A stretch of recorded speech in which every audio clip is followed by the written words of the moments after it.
Good evening, ladies and gentlemen, dear friends of the Bruno Kreisky Forum. Thank you for joining us here today, and we are particularly glad that you came here or have come here on the occasion of 25 years of partnership between the EU and Africa in memoriam of Georg. This whole evening has been a fantastic teamwork in memoriam of Georg. I think he would have been proud of all of us in a traditional, very good cooperation between the Bruno Kreisky Forum, on which board he has been from the very beginning, and between the Kreisky Forum and VIDC. So just let me be very brief in welcoming you all collectively before handing over to Sibylle Straubinger, who will also introduce the moderator, who again will introduce our speakers and guests for today. Let me just very briefly say the following. I had the honor and pleasure to be invited on behalf of the Bruno Kreisky Forum to the Doha Forum in Qatar, and I was personally very intrigued in the context of 5,800 participants over there in Qatar, that out of 3 days, one was actually devoted to the question of Africa and the Gulf partnership. And it was very interesting, fantastic in many ways, but interesting to see, and I just want to say the following, to understand that the emphasis given not only by the Gulf states, in particular Qatar, but also others, and African participants from many different countries and sectors, also very strong women present there, to talk about relationship between the Gulf countries and African countries, organizations on the same level, focusing on innovation, focusing on co-investment rather than development aid, focusing on agribusiness, and on, of course, also job creation. Not only investment in terms of energy, of course, that was also a topic, but also in actually providing jobs for a very young, in terms of population, very young continent, a very old continent, but a very young population. So I've come back with interesting thoughts in terms of perception, which I, of course, will not which I will not share in detail with you now, but I think it gives us also an interesting insight.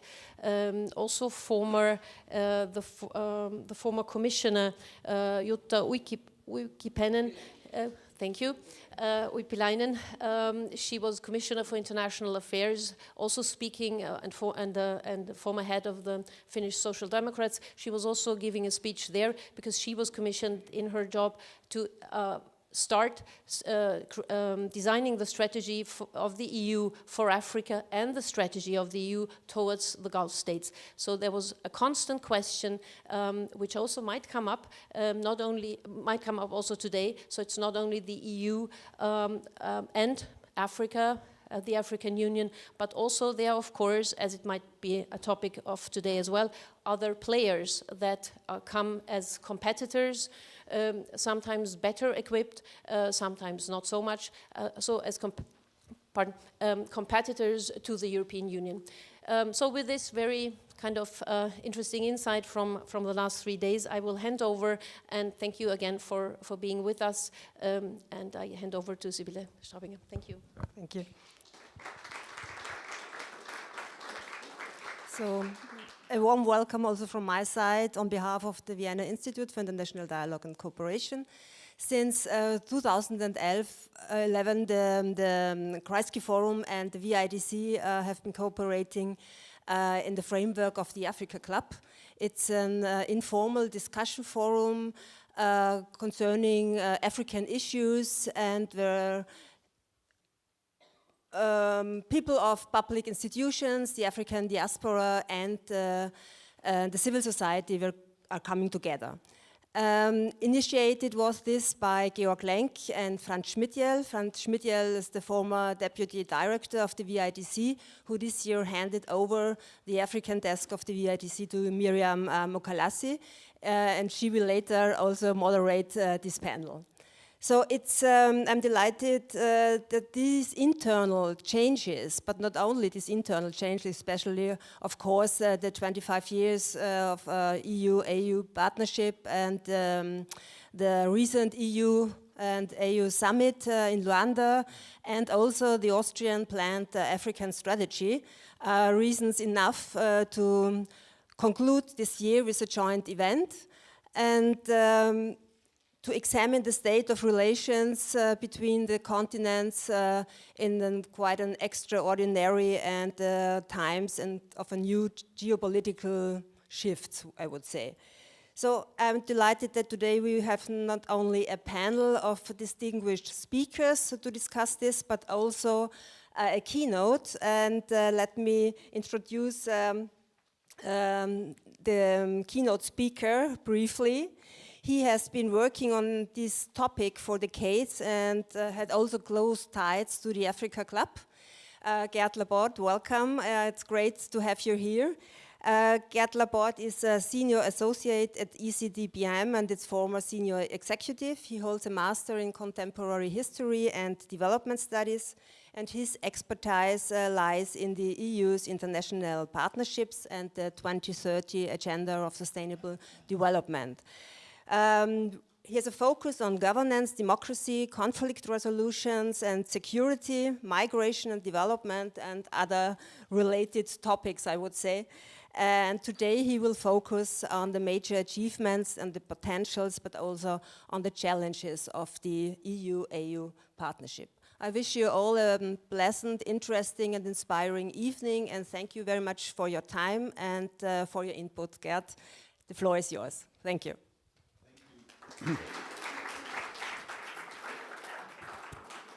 Thank you very much. I hope that you can hear me. Of course, normally there should be here an African keynote speaker. And what happens if the African keynote speaker cancels?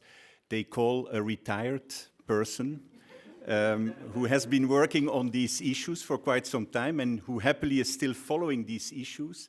But I'm happy to see that in the panel discussion that will follow my introductory presentation, that we will have a good mix of participants. And what I'm going to do is just to tease you a little bit, because there's much more wisdom in this meeting room than this one person sitting here at the table. I know that in this meeting room we had fantastic discussions when Georg organized his conferences. And what I'm just doing here is to introduce the topic, and after that we will have good discussions with the panelists and hopefully also with the meeting room, with the people sitting here in this room. I have three parts in my presentation. The first is a short historical perspective of 25 years of African Union, European Union relations, the symmetry, but also beyond the summits. Second part is the issue of how this partnership is really working, because there's quite a few underlying tensions, frictions, and challenges in this partnership. So I will also deal with that in my second part. And the third part is more an optimistic part. It's looking into the promising avenues for this relationship between Europe and Africa in the future. And there I will also give a few examples. Historical perspective. I've been around in this business for quite some time, and I remember that I was even in 2000 in Cairo, not in the meeting room where you have all these presidents and officials. I was working for a think tank, and so I was invited in all types of side events. And so we had the summit in Cairo 2000, and we had a summit in 2007 in Lisbon. So there was 7 years without summit. The one in Lisbon was quite important because that was the moment that the African Union had been established in 2002, and it was the first African Union, not just Africa, but African Union, European Union summit, and that resulted also in a joint Africa-Europe strategy. It was quite a successful event in Lisbon in 2007. Some of you might have been present. And then we had in 2010 a summit in Tripoli, in fact in Sirte in Libya. It was still under Gaddafi. Nobody heard about that summit. It didn't reach the media. It was also very difficult to get into Libya at that moment. And so there was no side events. So it got a bit lost, that summit. In 2014, we had the 4th summit in Brussels. Then we had one in 2017 in Abidjan. And then one in 2022, just after COVID, so the 6th summit. And the last one is the summit in which some of you have participated. I see here Robert Zischg on the first row. You were in Luanda, so you will be able to tell me more than what I can tell you as an outsider. What I did was to follow as much as possible the public sessions on the internet. And what struck me, but please contradict me when I'm wrong, what struck me was that some of the heads of state, of the most important heads of state of the European Union, were not always present in the meeting room, because there was this Trump deal on Ukraine, and there was parallel types of discussions going on between Macron, Merz, Tusk from Poland, Ursula von der Leyen. So it was indeed a summit where you could see that some of the European heads of state walked out of the meeting room to discuss other matters. And to be very honest, it was very difficult to find information on this Luanda summit. I'm having a conscription on the Daily Maverick, which is a South African newspaper. They did not mention one word about this summit. But on the G20, the day before, there was a lot of coverage in the media.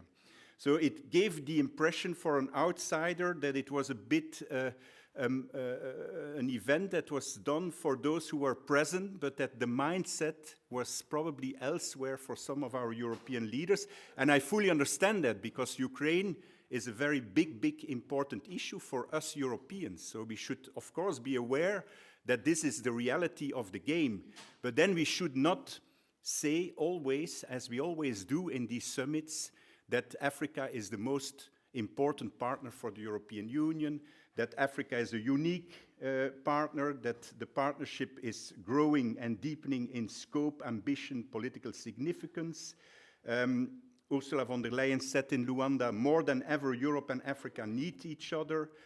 We should build this partnership amongst equals, built on shared values and common interests. We know this language, and that's the language that we are using every time. Every summit declaration is full of that type of what I call a bit smokescreen. There's a lot of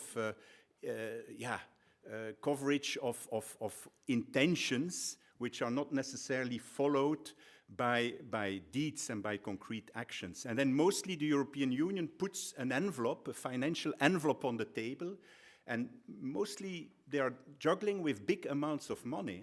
For example, the Global Gateway, and some of the panelists will elaborate on this. There's talk of 150 billion euros that will be spent in big infrastructural investments, transport, health, education, climate, and so on, digital. And that is always a bit the teaser. The European Union puts an envelope on the table and expects some loyalty from the African side for the European agendas in the international scene, which is not necessarily the case, because if you look at the reality, you see that the African states are not necessarily building alliances in the global arena with the European Union. They align with China, they align in certain cases even with Russia, they align maybe with India, with Turkey and others, but not necessarily with the European Union. So this illusion that we want to create sometimes at the highest political levels, that Africa is our best partner, is not always true, is not always correct. And I would like to underscore this with a quote of a top French diplomat, Pierre Vimont. Pierre Vimont was the Secretary General of the European External Action Service. He's now retired.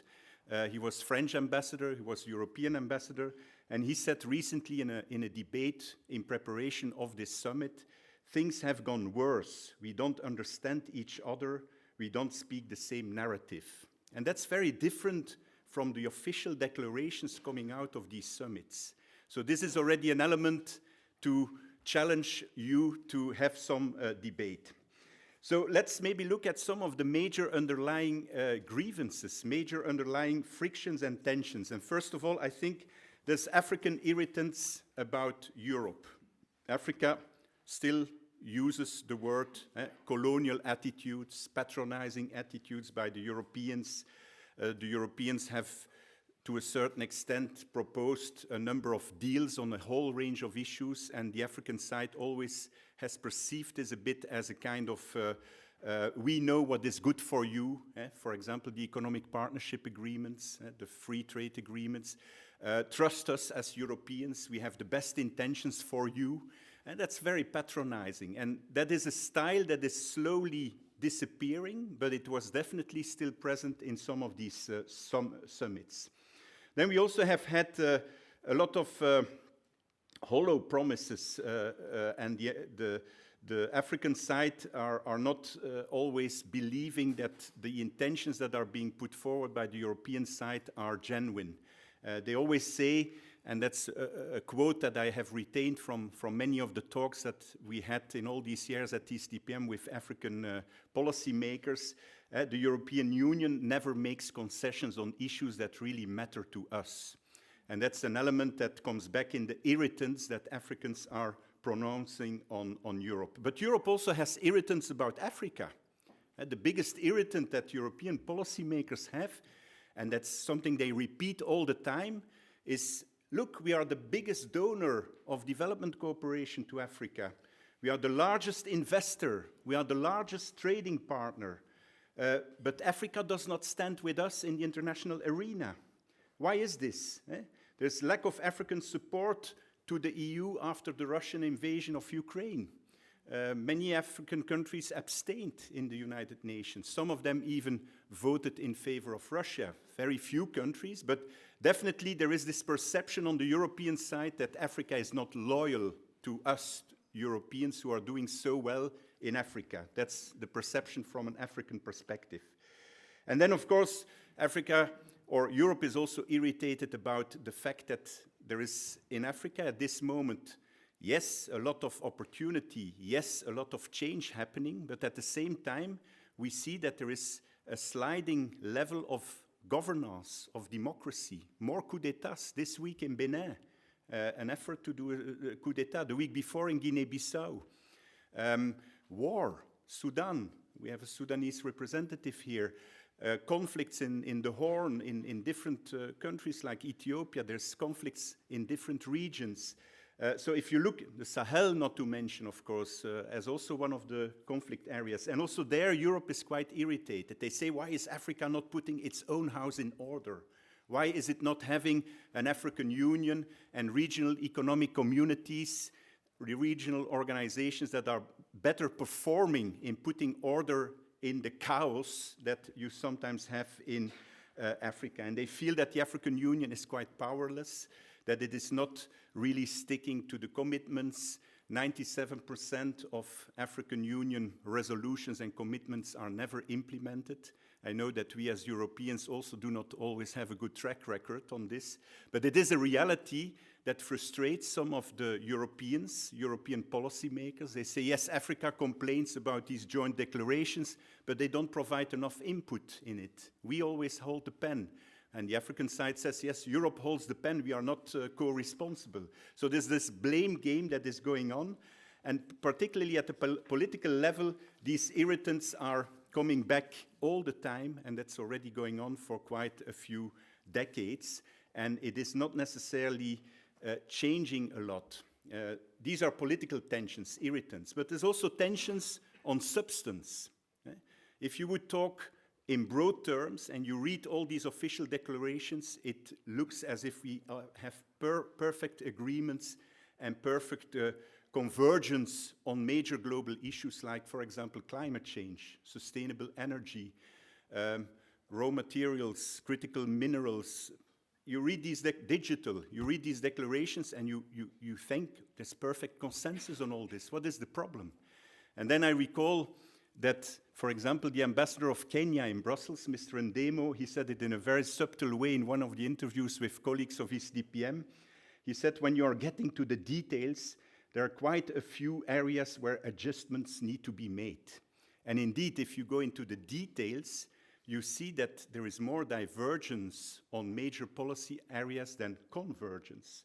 For example, climate and clean sustainable energy. Africa is only responsible for 3% of the carbon emissions. Germany, with 83 million inhabitants, consumes more energy than 1.1 billion Africans. But yet the Green Deal, European Green Deal, wants Africa to decarbonize as quick as possible. It wants to avoid that there's more fossil fuels being used, but many African countries are still dependent on fossil fuels. Who will pay for the transition from a fossil CO2 environment to a decarbonized environment? Who will finally do this? The same goes with issues like energy. We see that there's lots of discussions there, climate change, energy, also on trade. We have the CBAM, which is a mechanism that puts the price on carbon emissions for imported goods from Africa, preventing that that the production moves outside the European Union. So African producers are penalized if they bring certain products on the European markets that have been produced with carbon emissions. It's a big debate. It is already going on for 2 years, and it will be implemented as of the 1st of January of this year. If we look at migration, another issue, we all know the issues there. They are very clear. It's a big polarized position between Europe and Africa. The coercive return of migrants, and at the same time, the African side is asking for legal pathways, for better visa procedures to get into the European Union. And we will need these Africans at some moment in our most vulnerable sectors, not to mention health, where we will have such an old population in Europe. Population of Africa can be close to 4 billion by the end of this century. Europe will be down from 450 million to 400 million. For every European that is born, there's 12 Africans that are born. And we have an aging population, so we need Africa in these respects. But the question is, who will finally make deals that are satisfying both sides in the partnership to make sure that this is going to happen in the future? There's plenty of other examples, but it shows that we have a challenge there to really flesh out all these areas where there is a kind of perception that we live in full agreement with each other, but where there is a lot of divergence, a lot of difference between the two positions of the two continents. I'm coming to my third and last point, and this relates to some of the promising trends, because I don't want to leave this meeting room that has inspired so many people with a negative feeling. So let me go to promising trends on the African side, promising trends on the European side, so that we can match them and that we can bring them together in a more daring and in a more effective partnership. First of all, as Georg said in so many meetings, and as many of you have repeated, Africa is the continent of the future. Whether we like it or not, it is the continent of the future. There is a growing African assertiveness, which is very healthy. Increasing leverage by Africa because they have choice. There's different partners from different global players. If you move around in Addis Ababa, which is the African capital, it's incredible when you see the number of countries that are present with big investments, with big initiatives. So Europe is just one of the many players active in Africa at this moment, and this gives Africa leverage. This gives Africa more power to decide what they want from one or the other power that is dealing with them. And what we see definitely with this global world in which we are living, with a Western world and with the United States that is becoming an unreliable partner, is that many of the global South countries are joining forces, are strengthening, for example, the BRICS. The BRICS is becoming more important. It's not yet a fully performing type of organization of countries, but Ethiopia, Egypt have joined the BRICS in addition to South Africa. There will be more countries joining from Africa, also from Asia, from Latin America. So Africa is getting a more assertive way of dealing with the rest of the world, including with the European Union. A second element that I found very promising is that Africa could be the first continent that is going to make the green transformation, because they can really jump into that stage of having a greener and a cleaner economy. So there's the natural resource power. The strategic resources are available in Africa. The green transformation, renewable, sustainable energy, the green hydrogens, geothermal energy, for example, in Kenya, it's being used more and more. Wind is available everywhere. Solar energy is available. Few people know this, or don't know this, sorry. When I speak about Ethiopia, our generation, my generation, thinks of misery. They think of misery, Band-Aid, the 1980s. The younger generation does not know this anymore, but my generation does know it. People were starving of hunger in Ethiopia. When I talk to my friends, when I talk to a whole range of people and I talk about Ethiopia, and I say, is there anything special that you can say about Ethiopia? They will say, misery. But then I say, look, Ethiopia is the first country in the world that has forbidden fossil fuel cars. Every car that is now being imported in Ethiopia needs to be electric. And of course, the facilities are not yet available, and there's still a lot of investment to be made, but the decision is made. And there's a lot of hydropower with the Renaissance Dam, and so there is a huge potential there, but people are not aware of the fact that they are moving much quicker than we are moving here in Europe on these particular issues. And who are the ones who are benefiting from all this? Of course, China, because China jumps on that bandwagon, and the electric cars that you see in Addis Ababa, they are all Chinese. Build your dream, and you buy them for a very cheap price. But it is an example of how the African continent is moving without us realizing it all the time in Europe, because we don't always see it. Also in very critical domains like mining, Africa is also making progress. The Africa Mining Vision, which is pushing very much the agenda of local processing, making sure that there are value addition, value chains in Africa, and that there is a resource-driven industrialization, so that Chinese, Europeans, Russians, Turkish, and whatever don't just export the minerals to work in and to industrialize here in Europe, but that there is value addition in Africa itself. So Africa is working on this as well. And then, of course, great potential, in addition to assertiveness, the green transformation issue, there's an enormous, immense human resource potential. As I just said, for every European, 12 Africans are born. But what is interesting is that you see this also reflected more and more in the new sectors, in the digital sectors, for example. They are talking now of Nairobi as Silicon Savannah. Lagos is Silicon Lagoon. I visited a few years ago this Silicon Lagoon in Lagos with a whole range of Belgian entrepreneurs in the digital sectors, and they said, these guys are much more advanced than we are.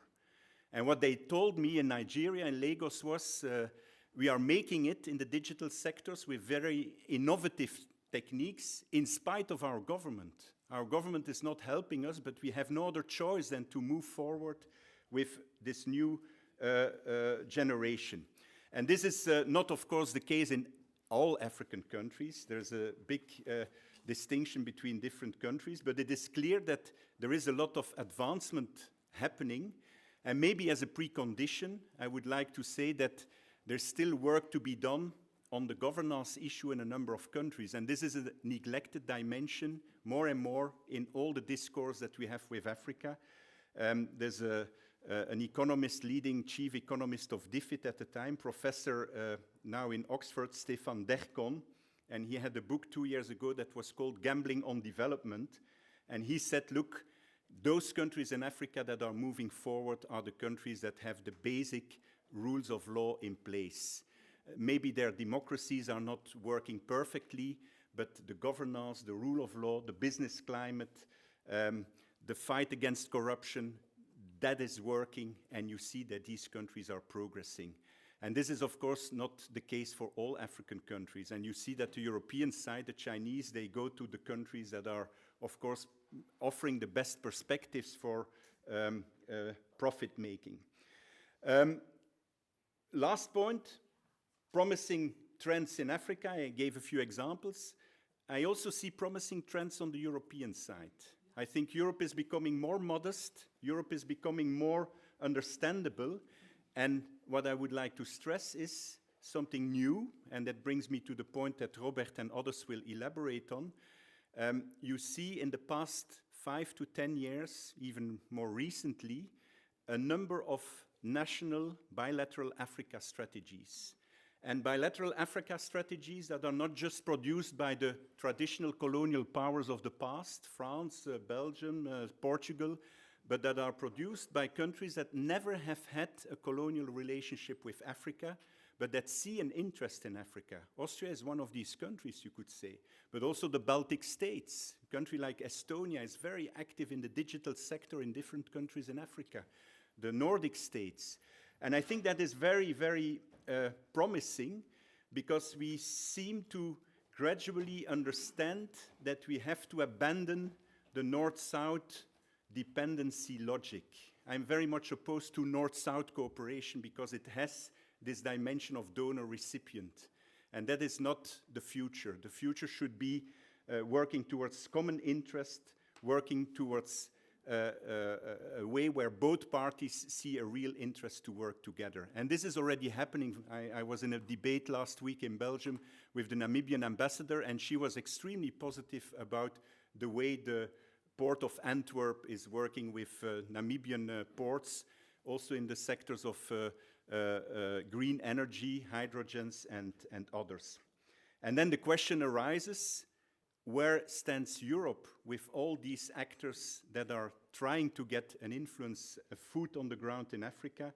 I think there is an element in Europe that we should never abandon, that we should not give up. There's a lot of friction over there, but I think the inclusiveness in the way we try to organize our societies, with all the difficulties involved, the type of social market economy, call it like this, is something which attracts many Africans. African generations, they also want a social system that is working. They also want freedoms. They want to be treated as equals, and they do not prefer to live in dictatorships. And I think this is maybe something that should be the strength of the European Union, and that could set the European Union apart in the growing battle for offers for partnership. So I stop here, and I'm of course looking forward to a very good debate. Thank you very much.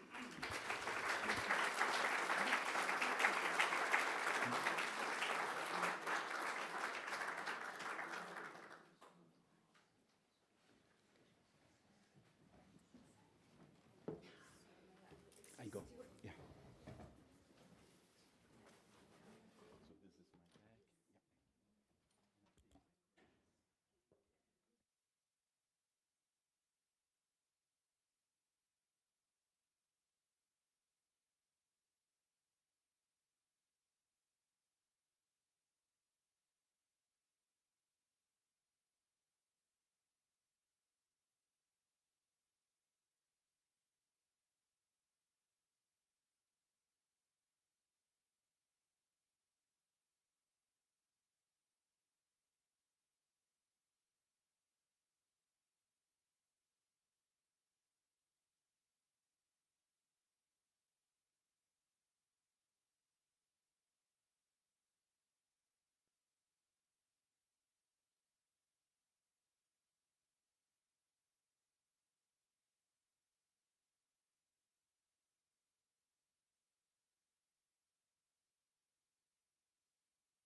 Yeah. Thank you so much, Geert, for the keynote. I've already taken so many notes.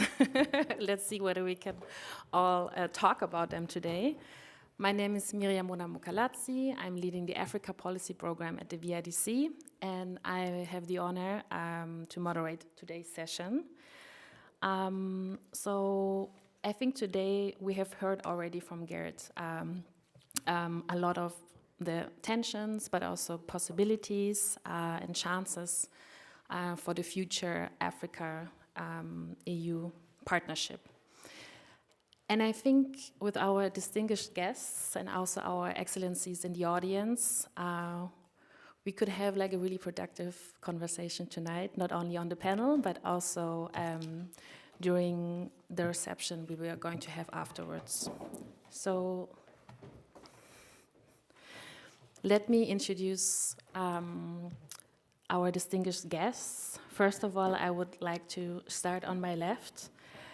We have Ambassador Robert Zischg, who's head of the Department for Sub-Saharan Africa and the African Union at the Austrian Federal Ministry for European and International Affairs. Thank you so much for joining us today. Then also on my left, we have Ambassador Stephan Scholz, who is the designated head of the Department for Sub-Saharan Africa and the African Union, also at the Federal Foreign Ministry of Austria. Then I'm going to move to my right. We have with us Philomena Apiko, who is a policy analyst on EU relations at the European Center for Development Policy Management. Thank you also so much for joining us today. Then I'm going to move again to the right. We have with us Jamie Just, who is a senior policy and advocacy advisor at the African European Civil Society Engagement Platform and Concord. Thank you also to you.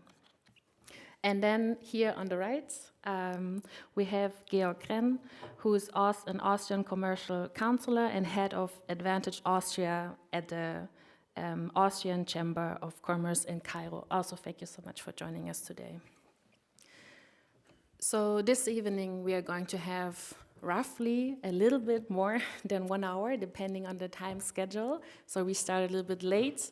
So I think we can add a little bit more 10 or 15 minutes to the official schedule, because I think definitely we have such expertise on that panel where we can get so much insights, not only on Africa-EU relations, but also on the upcoming Africa strategy of Austria. So let me start by asking the first question to Ambassador Zischg. So you just came back from Luanda. We heard from Geert that actually there wasn't that much information to be found in the media. So we're really happy to have you with us. So what are your main takeaways from the summit? What are also lessons for the future EU-AU partnership and for the Austrian Africa strategy? Thank you. Thank you. Thank you, and good evening. You might wonder why there are two heads of department here in the same ministry. I'm outgoing, so this is my last official event, which I'm going to attend after 4.5 years as head of the Africa department.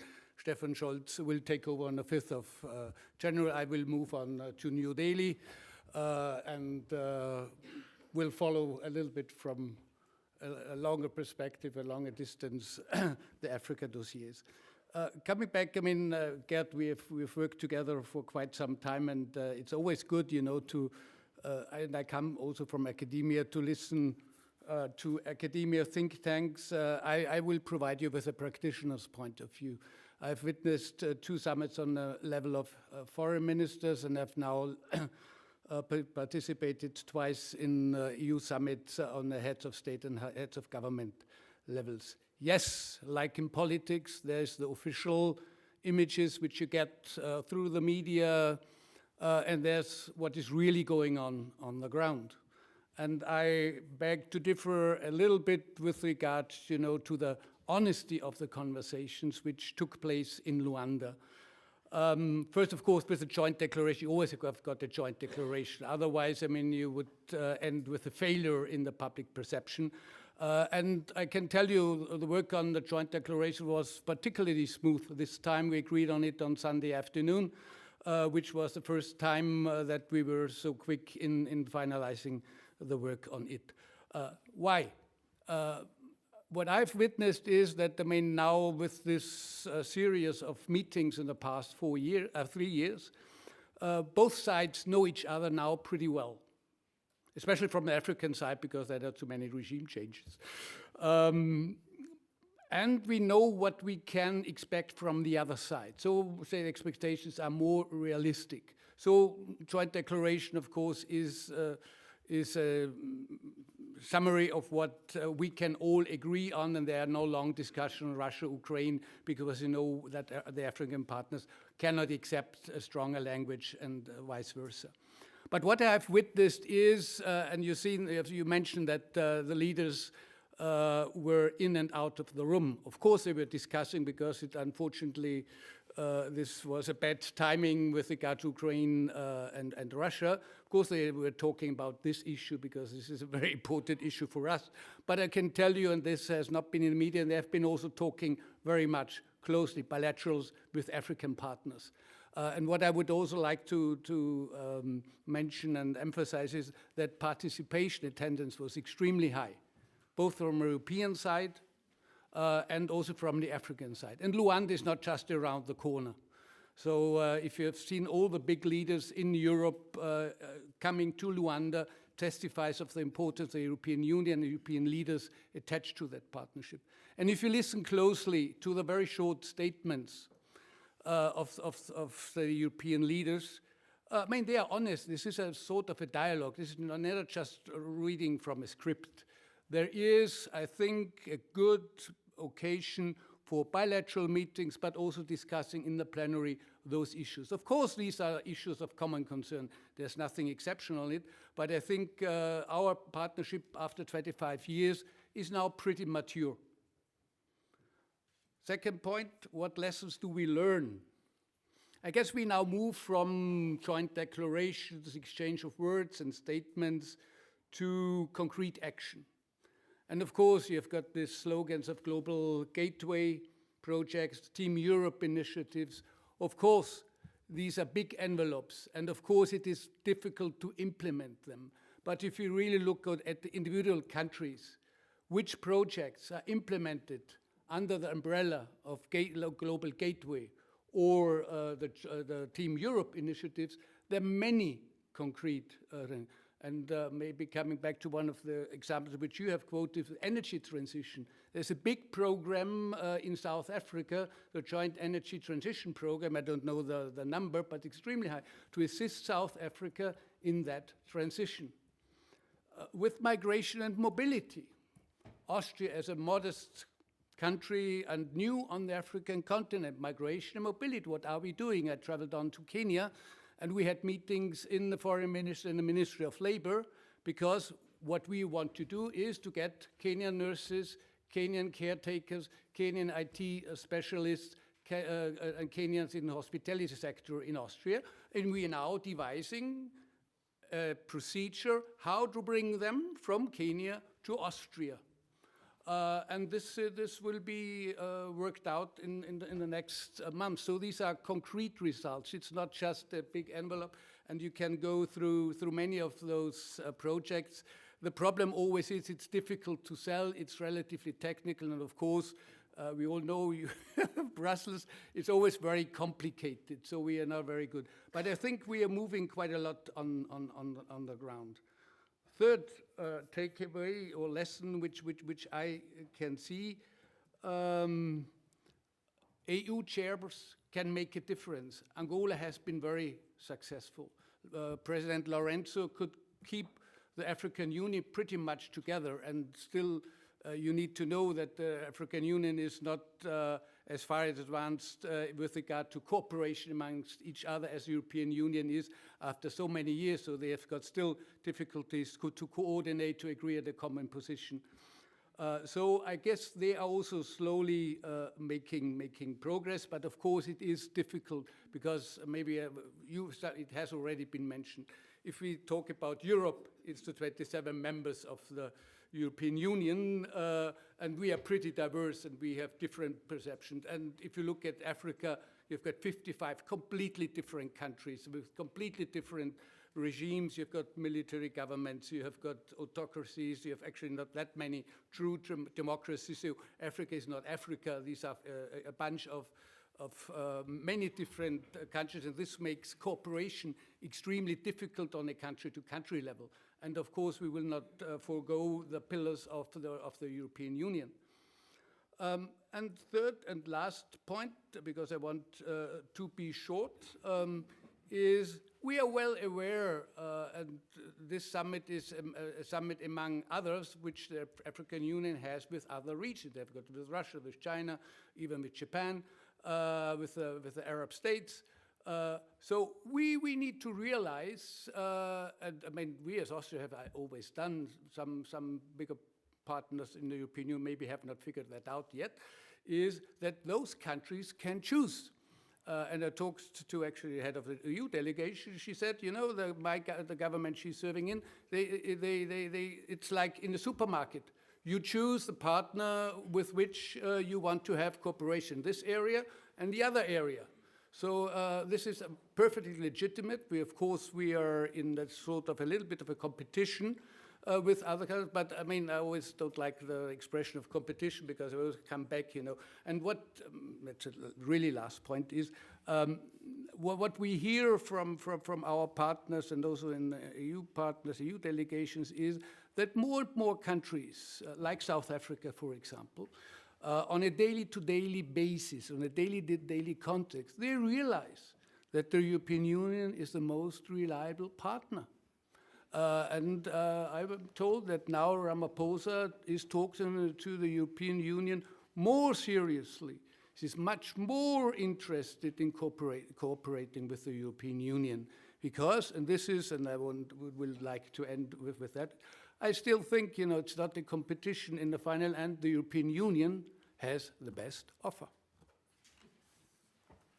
Thank you so much, Ambassador, for giving us your insights on the summit in Luanda. So you talked about how EU chairs are essential also for the partnership, but also a key takeaway from what I've understood is that we maybe should move away from joint declarations to more concrete actions. So I'm really keen to hear from Philomena what your insights are from the summit, and also where you can see certain developments and aspects that have changed, for example, with regard to green transition, which has been mentioned many times now today. Thank you. Speak. Hello? Great. Thanks so much, Miriam, and thank you to Ambassador Robert. I had prepared my own speech, but I'm tempted to first react to some of your points. So maybe I will start off with what you mentioned around the global gateway and the big envelopes and which projects are being implemented. I think there's still concern about whether this decision around the projects is actually co-created, right? So how are these global gateway projects being decided upon? How African countries perhaps being engaged in the decision? And I maybe bring that up, I would say, let me just jump on one that was very important for the continent. So from the last summit, to answer your question, there have been changes, but I think it's also first important to understand about the context of 2022 versus today. 2022 was COVID times, right? So there was this whole air of solidarity. So even the declaration was geared towards how can we perhaps try and cover what went wrong in terms of the vaccine apartheid that was called by the Africans. Whereas now we're in a situation of geopolitics, you know, competing interests between different countries where we see more the EU having its own interests now much more pronounced. So back to the point is that when you see some of these global gateway projects, and before there was a selection of 12 corridors that the EU wanted to support, which were also aligned to the Africa Oudaneped's PIDA project, which is a project for infrastructure development in Africa. Then we now had an additional corridor, the Lobito corridor that was added, which from a lot of reports is quite geared towards the extractive side of the critical raw materials. now you have discussions within Africa saying, well, if it's a vital corridor that has a lot of interest, how can we perhaps make it more meaningful for the continent? So there are discussions even with Luanda, the country that you were just visited recently, to have it made into a food corridor strategy. So my thing is, in the decisions around this, often you find that the interests of the African side are not necessarily the foreground of the decision to have some of these projects. Then on your issue around green transition and critical raw materials, I would say from the last summit, it wasn't a major issue, but now it has become a major issue in this summit. And there was a declaration around critical raw materials, the need to have value addition from the African side. But of course, the EU wants to secure its own supply chain for critical raw materials. So again, you have these two competing interests, right? So Africans want to have value addition on the continent, but how is the EU looking to support this? Or is it more interested in its own interests to take the critical materials out? And is this how the partnerships are being developed? And then for some of them that have come up, of course, the multilateralism came out much stronger. It was mentioned during COVID, but now we see more and more. This summit was, also really strong declaration around multilateralism. But then I also question to what extent that is really genuine. Because you have, of course, the issue around debt. We had the Compromiso de Sevilla and all these discussions around debt. But from the last summit till now, I haven't really seen a concrete proposal on debt restructuring and things like this. In fact, in one project that we had to do, it was on health. We went and interviewed African countries and their perspective around debt to health swaps. There is growing interest on the continent to have these swaps. Then we had the interview with the European countries, and the response was, would that be the best use of our ODA? So you're seeing a country that actually some countries spend more on debt servicing than on health. And the debt to health swaps could provide fiscal space, but you have the counterpart who's not willing to perhaps look at this as an innovative mechanism for financing, right? Sorry. So let me stop then from here. Let me just then say what I wanted to say, but I wanted just to respond first. I wanted to first respond to some of the things that you mentioned, just so that we also have a parlay, like a discussion amongst the panel. And then some things that did not really, perhaps are not so strong in this summit. Last summit, we had a very strong package for health, right? Because that was post-COVID, the need to develop. And I must say, because I also followed the health dossier quite closely, we have seen some developments in that front. There are 5 Team Europe initiatives that are tailored towards health, the biggest being around production, and there have been moves around the continent. Of course, outstanding issues around technological transfer, and there have been criticisms also around this. For example, the case in Rwanda where we have bio and tech investing, and there were reports from NGOs saying that there actually was not proper technological transfer to the local ecosystem, but then you see the EIB giving them more money. So how do you balance this? Then the last one before I also give the panelists is on migration. And you had mentioned the very interesting points about migration mobility, and you are right. In this declaration, there was more migration, and it was phrased more as a people-centered migration. They actually stated the categories, academics, researchers, where they would be supporting this labor mobility.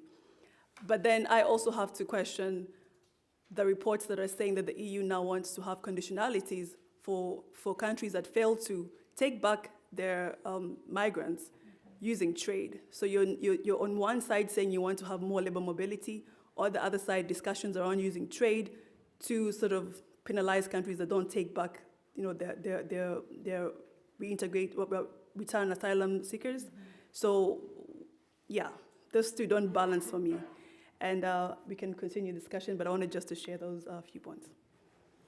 Thank you so much, Philomena. I think what became really clear is that also the point that Geert mentioned in his keynote is about what kind of partnership are we talking about? Is there a true partnership, or is it maybe more like an illusion of partnership, how you mentioned that? But also what kind of topics are being picked up? Now you've mentioned not only the green transition, but also health, technology transfer, and I think the most controversial point being migration. So Jamie, sorry? You want to? Okay, just really briefly. One last point. The last one, I swear, then I'll let the rest of the panel, which is around peace and security, right? So EU's maybe credit, there has been a long-term discussion about using UN assessed contributions to fund AU peace support operations. And from the last summit, there was a resolution by the UN passed towards this. But of course, now it's about how it's implemented. However, on the other hand, it's also this growing need for, not growing need, but growing move for the EU to have more support bilaterally to countries, sometimes bypassing the African structures, right? So you have the African peace architecture in place, which was heavily invested in by the EU. And then you have now this possibility of, having this bypassing. And then people also questioning, with this whole focus on defense, where does that leave mediation and the softer side of, peace building? Yeah, so. A really important extra point, so thank you for insisting. So I want to hand over to Jamie, because you also have the experience from the African European Civil Society Engagement Platform. And now we have talked a lot about, you can say, mismatches or not met expectations. But also we know that this partnership still somehow works. So there must be some level of engagement between actors that are willing to fight for common goals. So I'm wondering, from your perspective, is such an actor, for example, civil society, or is it even also much harder now for civil society to engage, for example, in Luanda? Thank you. Thank you. Is this on? Okay, excellent. I'm not used to this microphone. Thank you so much for inviting me. Thank you for the great question. It's kind of one of those ones where it's where should I start? Certainly civil society is a key stakeholder, a key part of this partnership. The people-to-people connection is through civil society. And it's also maybe easy with projects or strategies like the Global Gateway. What may be really interesting for a national government may not be what the communities and people on the ground want. So this is why it's very important to consult them and be involved with them. And it's not clear that the entry points for civil society are very abundant in Global Gateway and the modalities that are being used to deliver it. I won't go too far on Global Gateway because that's not the topic for tonight, but it's kind of an inescapable subject. But in terms of civil society involvement in the partnership, let's say it's got a bit of an ebb and a flow, right? There are spaces around and beyond the summits for engaging civil society, official spaces or programs that are funded by the EU or the AU, like the Youth Sounding Board, AU-EU Youth Voices Lab. There's also the annual human rights dialogues, and the program for that is led by civil society, a steering group. However, the 2022 summit that took place in Brussels, Concord, so I guess I should probably actually be a bit clear about who I am and what is my involvement. Concord Europe is a confederation of NGOs, European NGOs active in sustainable development and international cooperation. And we are a member of an Africa-Europe civil society platform. And where did this come from? Well, the impulse for it came following the 2022 summit in Brussels, where we consulted a lot of partners in Africa and in Europe about how the experience was, the Africa-Europe Week, which was the space for civil society to convene during the summit. And people were expressing a lot of frustration about the quality of the exchange, whether or not it was a meaningful space, and that the pattern of convening and around summitry, so having civil society fora or exchanges or consultations that are strictly linked to key partnership moments, like a ministerial meeting or a commission-to-commission meeting or a summit, is inadequate. And there needs to be a long-standing kind of continual exchange. So that gave the idea of a civil society engagement mechanism for the partnership. And a group of volunteers came together. Concord was one of many, and drafted a proposal. This is when Commissioner Jutta Urpilainen was still in place. It feels like a very, very long time ago now. We're living in a very different world than we were just 3 years ago. And we we submitted this proposal to the AU and the EU, and it's been kind of in negotiations, it's been reformulated, it's been stop and go. And last year, 1 year ago in October, groups of volunteers from Africa and Europe said, okay, we don't know if we're going to get official endorsement for this kind of structured, long-standing place for exchange, sharing knowledge, developing joint positions, being able to speak with one voice, and a voice that puts the voice of those most affected by the policies and programs of the partnership at its heart. That was the thing that was so important for this platform. I said, well, we'll just launch it ourselves. So what was being called the Civil Society Engagement Mechanism became Civil Society Engagement Platform, and it's independent and autonomous. And we actually have been growing and doing outreach over the past 2 years. We did do a consultation process in the lead up to Luanda Summit, because the official consultation process with civil society was started extremely late.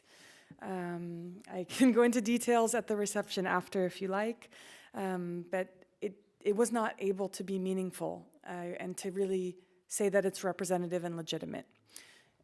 Maybe I speak only for myself. But we did a process where we had 3 different webinars with over 120 participants. Our platform has over 300 members from over 150 organizations, both in Africa and in Europe. And this we see as legitimate. So being Concord, I did manage to get a seat at the CSO Youth Forum in Luanda.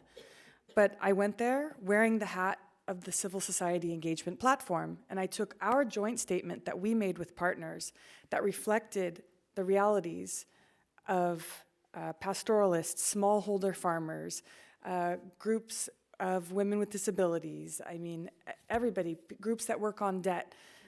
We had some recommendations coming that were talking about core underlying issues about access to finance, because the Global Gateway, I hear a lot of a narrative from the European Commission saying, oh yes, but we're done, we're not doing charity, we don't want donor recipient. No, us neither. We've been saying for a long time, like Geert said, we want to move away from that, that narrative and that way of looking at things. We want mutual, fair and equal partnerships. I almost said mutually beneficial, so like the EU says. Sorry, I lose my thought. Sorry, moderator, I start to ramble. No worries, either you can take a break or just to say that instead of cheering on the Global Gateway, which is a lot of what I saw at the official side event organized in Luanda, our constituencies were talking about the importance of tackling unfair credit ratings that African countries are subject to, the kind of structural and systemic issues with access to finance. And I didn't see that reflected anywhere in the final outcome declaration of the heads of state. So I'd be very happy also to circulate and share with you the declaration that we came up with our partners, a joint civil society statement that is diverges quite a bit, not only from the leader statement in Luanda, but also from the official civil society and youth declaration that was published on the 21st of November. Thank you so much, Jamie, for giving us also like insights regarding the strategies that civil society is using to participate in these kind of forums. And I might have to warn you, because we might talk about Global Gateway just even a little bit even more, as we have with us also Georg. So now we have seen that Global Gateway has been mentioned several times, but also like business on equal footing, but also justice with regard to access to finance. So we're definitely also keen to hear from the business perspective, what are the key points Austria and Austrian businesses have in mind when they talk about or think about the future of the Africa-EU and partnership. Yeah. Thank you very much, Miriam. So if you look at the status quo of the Austrian and the African business ties, there is still a lot of room for development. I mean, if you just look at the exports, less than or just over 1% of all Austrian exports actually go to Africa. So this already shows that there is so much room for improvement. If you look at the Austrian companies that have invested in Africa, it even gets smaller. At the moment, there's about 18,000 employees of Austrian investments in all of Africa. So Austrian companies have created 18,000 jobs. Does that sound a lot for all of Africa? No, it does not. If you look at the specific countries, sure, it's a lot of countries. So for 54 countries, you cannot have one agenda. One doesn't fit all. And this also shows in our daily work. In the Austrian Chamber of Commerce, we try to guide Austrian companies to become more active in Africa. We have our yearly Africa Day, which will be taking place again in October 26, where we really want to engage with the Austrian companies and also our African counterparts. So we do bring delegations from Africa. We do try to engage with the diaspora. We do try to engage with the embassies that are present here in Austria and even in Germany that we try to bring to Austria. But all in all, we still see that there's mostly a lack of resources also for the Austrian companies. Keep in mind that most of the Austrian companies are SMEs. So you will probably have one person cover all of Africa and the Middle East for all business development issues. So how can you start to even think of tackling the African market if you're one single person with a budget of probably 20,000 euros that you can spend in 1 year? I mean, where do you even start? If you just go to one business exhibition or fair, you will have already spent most of this money. So that's why we really try to have a process with the companies to really try to nail down which are the markets that will have the most beneficial projects for both sides, for the local markets and the Austrian companies, but at the same time also to fit the resources. So what we try to do is have tailor-made trade missions to really see what are the topics and sectors that move especially in each country. So working myself now in Egypt, we really try to focus on all infrastructure projects in Egypt, because Egypt has been doing really great in developing their railway, their ports, all the basic infrastructure, and has really advanced a lot.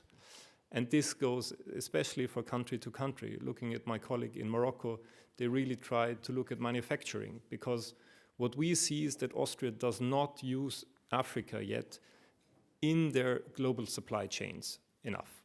I used to work previously in Turkey, and it was a much different situation there. And we had 600 Austrian companies that actively produce in Turkey, that have actually implemented this into their supply chain. And this is not the case in Africa yet. And if I just look at Egypt, we have only 5 Austrian companies that actually produce in Egypt, which for a country of 120 million is surprising.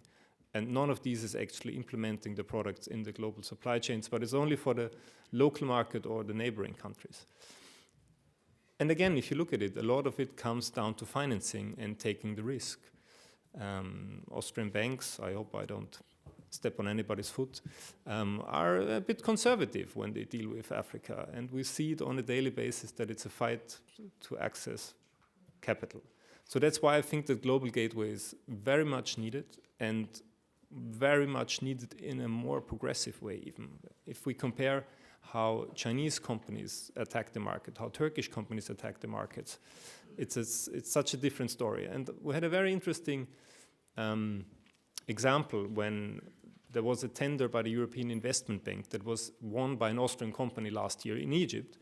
And the head of the European Investment Bank in Cairo was enthusiastic because it was one of the few projects won by a European company and not by a Chinese company. And we really sat down afterwards and discussed how a European company is able to win the EIB finance tenders and not all the money going to China in the end. So this already shows that there is a big need in my eyes for more financing, for more awareness from Europe, what really the projects that are necessary should be implemented. And we will try to play a little role in this, but in the end, it's always a decision of the companies where they see their future markets. And yeah, if you look at the world right now, with turmoil happening all over, most of them just don't have the capacities to really dig deep in Africa as I see it on a daily basis. Thank you. Thank you, Geert. Also for us, to give us the insights regarding the business perspective. what also are might be the challenges there, and in particular also giving us concrete examples from Egypt. So I'm heading over now to Ambassador Scholz. I mean, you are in charge now of making the Africa strategy happen. I guess it's also part of your daily business to get so many insights and so many opinions and so many standpoints on what should be in that strategy and how to approach it. So we are really, really interested to hear from, what kind of topics you might have already picked up that our discussants have brought up today. Also, whether you could give us, again, more than an emphasis, also what is in there for Austria to have that kind of strategy. And I think after that we might do our second round of quick comments on what you have said. Thank you. All right, thank you very much. Being the last speaker, please bear with me. I promise to be short and crisp. Ladies and gentlemen, the Austrian government wants to reshape its relations with Africa. And it wants to move away from the donor-recipient dynamic about which we have talked here before. The donor-recipient dynamics in which development, humanitarian and security issues are at the forefront. And we want to move towards a more balanced relationship based on political dialogue, on trade, and of course on investment. Was very fascinated to hear about the 20,000 jobs that Austria created in Africa, which is indeed quite a bit. It's actually the same number that Austrian companies created in Brazil, more or less for 1% of our Austrian exports. With this strategy, we also try to align with the EU's joint vision, the renewed partnership for 2030. And in this strategy document, the African Union does not see the EU merely as a donor or as an external actor, but as an equal partner. So the EU cooperation is framed as mutual with the often cited shared responsibilities and shared benefits. Ladies and gentlemen, in its cabinet meeting on October 1st, the Austrian government agreed that the issue of Africa is both strategically important and that it requires joint coordination. This marked the start of a process formalization that actually had been agreed upon already in 2018 at the Africa Summit in Vienna, as thankfully Dr. Feldman reminded me recently. So good things take time in Austria, as is well known. The first draft actually was prepared by the previous federal government in 2020 and coordinated by an inter-ministerial task force headed by the Federal Chancellery and Robert Zischg, my esteemed predecessor on my left here. This draft also incorporates aspects of a comparative ECTPM study on the national African strategies of our EU partner countries, which was prepared by Geert Laporte on behalf of the Foreign Ministry, I think you said in 2022 already, and then consolidated by Robert in 23. Ladies and gentlemen, the vision document now available as a draft has been supplemented by a managing summary of 3 pages, and the implementation section has been adapted to the terminology of the meeting of the Ministerrat on 1st of October. The document is called the Africa Strategy 2026 through 2029, so very much also aligned with the time span of the current government. What does it describe? It describes why the topic is relevant. It also describes what long-term goals are being pursued. It also describes what the added value of ultimately joint planning would bring, and it serves as a political starting point. So what are the aims of the Africa strategy? it represents, ladies and gentlemen, an overarching, multidimensional and multi-sectorial strategic framework to be coordinated across Austria to promote partnership-based cooperation with Africa on an equal footing. This multidimensional, multi-sectorial I took home from the West Africa Club of the OECD, where I had the pleasure for 4 years representing Austria. This multidimensional approach, we want really to reach all the actors and to document their good work. What is the normative basis? In addition to the Ministerial Council presentation of 1st of October, the normative basis is formed by the government program, by the Development Cooperation Act, by the 3-year program of Austrian development policy, by Austria's humanitarian aid strategy, the Austrian security strategy, and the foreign trade strategy for a successful Austria. So you see, ladies and gentlemen, it's quite a number of strategies, and I hesitate to calling them sub-strategies. These are strategies in their own right, technical, functional strategies. So what we now want to build is a strategic framework to assure more coherence, to assure the creation of new docking points for new actors, and to make it better, to communicate better with the general public. The measures for implementing the existing strategies of the Foreign Ministry and other departments are now to be bundled with a view to a coordinated and a harmonized presence of Austria, and where possible and circumstances permit, the docking points for new commitments to be created. The strategy is designed, ladies and gentlemen, as a living and a learning process, the joint learning and the joint management, and it's divided into a preamble, a management summary, which I wrote to make it a bit more digestible for new entries, and at the same time, the implementation section with 4 sectors where the existing tactical, functional strategies overlap the most. In addition, we have 3 modalities. First, an innovative Austria-wide approach involving close cooperation between the public and the private sector. What do I mean here? It is the whole-of-nation approach, or the whole-of-Austria approach, if you like, also very much inspired what we see in the Swiss partnership and cooperation work nowadays, the whole-of-Switzerland approach. So we really want to capture all the relevant actors with interests in Africa. The second modality, which is probably the hardest, it's to find the right balance between national interests and the fundamental principles of democracy, the rule of law, and human rights, and of course, the Paris principles. So what do we mean here?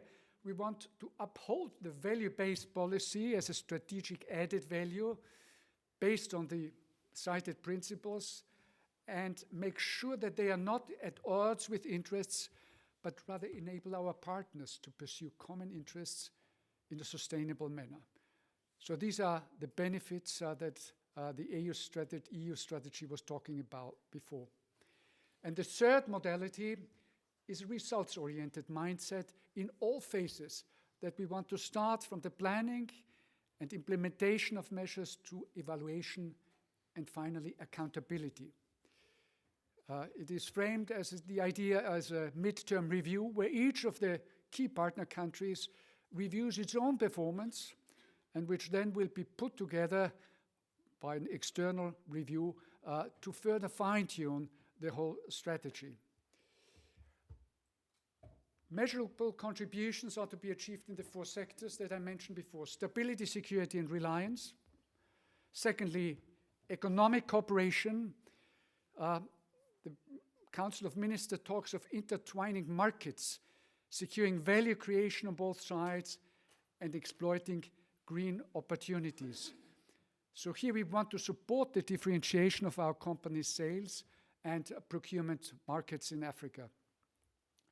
The third area, or sector if you like, migration and mobility.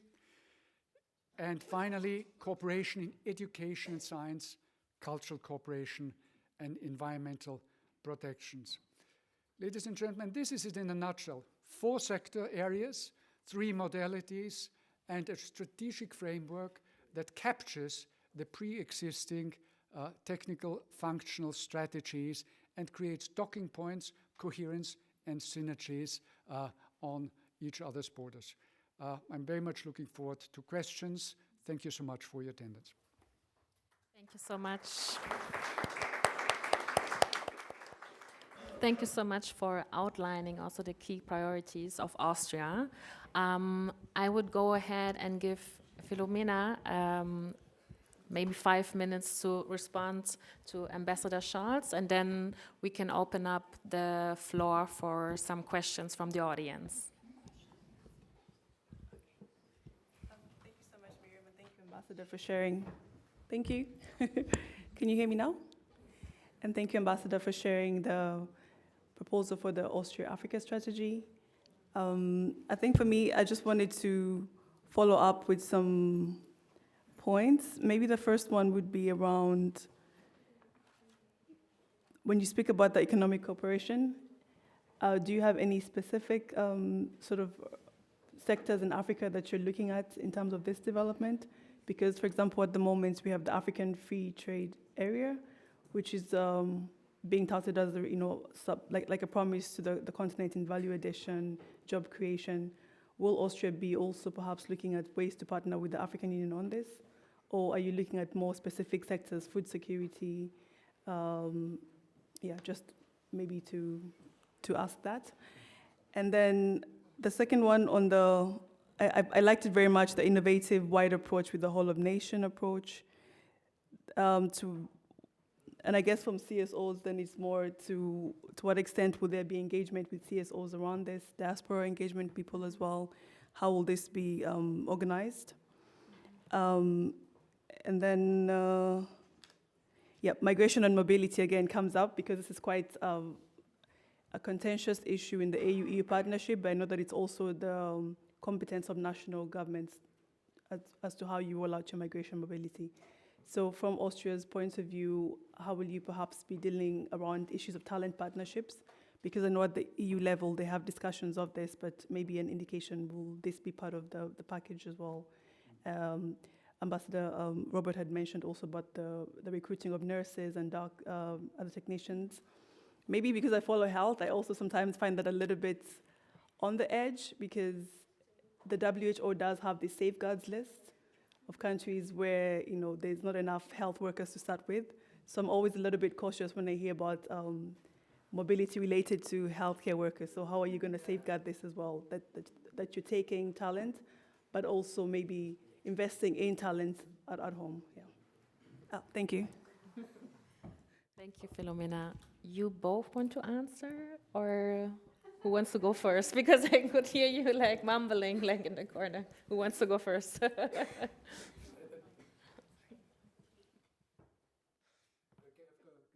a very concrete answer to that. Interesting thing is, and I had just talks in Kenya on high level director generals, they insist on exporting their workers, because the problem in Africa, if you ask the young people, which we regularly do in the different formats, is what do you need most? They say jobs. And millions of young, well-educated Africans enter the job market every year. Kenya or Ghana, we have been the same discussion having with the government of Ghana. They want thousands of young Kenyans go abroad. They've got the same program with Germany, by the way. We are about, it will not have that magnitude, but it's in their interest. We are not asking it. They really ask it, okay, what are the steps? What is necessary to do to bring young Kenyans, well-educated, to Austria? So, and they insisted that it's no brain drain for them, because they have so many. And they have really many, unfortunately. So that, and this is a sad thing, actually, I must say, that our African partners, because of the young population, they have to export their young people because they don't have the jobs. This would be more in a circular economy sort of style agreement, okay. One needs to be very concrete and a little bit farther away from academia.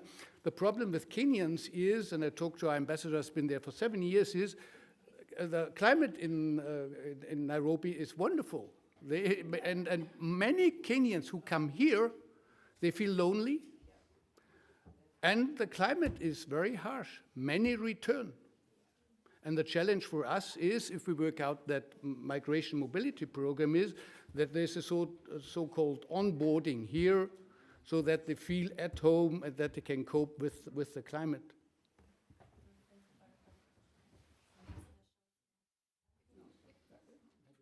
Many years also in the development cooperation field. I think the partnership approach is really key and central here.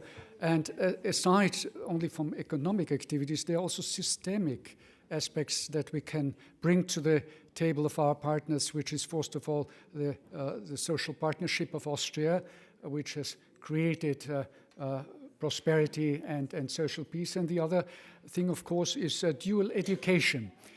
For dual education, we have had initial ideas of creating dual education hubs in Africa, which follow the so-called triple win, which is very important. First of all, the person in question has to profit.